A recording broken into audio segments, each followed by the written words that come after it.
Mendapatkan penjelasan dari Menteri Joko Widodo tentang pembagian bansos yang marak di masa kampanye Presiden ini, saudara. Di mana Menteri Keuangan Sri Mulyani dan juga Menteri Sosial Tri Risma hari ini pun menjelaskan bahwa bansos Presiden bukan program dari kementerian. Yang Mulia Majelis Hakim Konstitusi. 4 menteri hadir sesuai panggilan Mahkamah Konstitusi di akhir sidang pembuktian gugatan hasil pemilihan Presiden 2024. Bantuan sosial atau bansos jadi materi pertanyaan Hakim Mahkamah Konstitusi kepada para menteri Presiden Joko Widodo ini. Seperti pemaparan dari Menko PMK Muhadjir Effendi yang bilang bahwa bantuan sosial yang marak di kampanye pemilihan presiden oleh presiden dan menteri-menterinya adalah program yang dianggarkan negara sebelum pendaftaran Pilpres dimulai.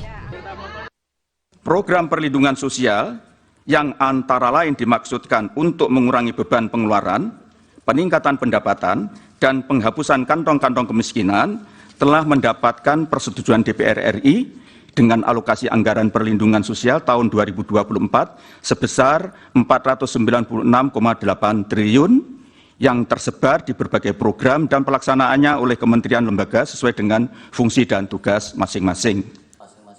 Keterangan soal bansos juga dijelaskan oleh Menteri Sosial Tri Risma hari ini yang menyatakan bansos yang diberikan Presiden berbeda dengan bansos yang dianggarkan di Kementerian Sosial. Bansos Kemensos langsung ditransfer ke rekening penerima.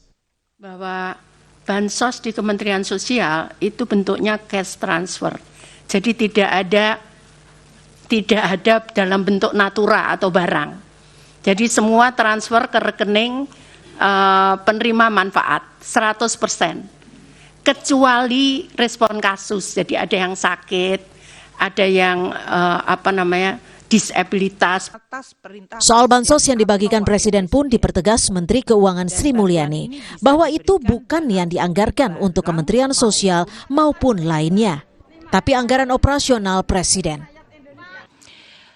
Telah disampaikan oleh Bapak Menko tadi bahwa bantuan kemasyarakatan dari Presiden bukan merupakan bagian dari Perlinsos. Anggaran untuk kunjungan Presiden dan anggaran untuk bantuan kemasyarakatan dari Presiden berasal dari dana operasional Presiden yang berasal dari APBN. Agenda pembuktian telah berlangsung. Tentu pembuktian harus berjalan transparan dan hasilnya mampu dipertanggungjawabkan kepada publik sebagai pemilik hak suara. Tim Liputan, Kompas TV.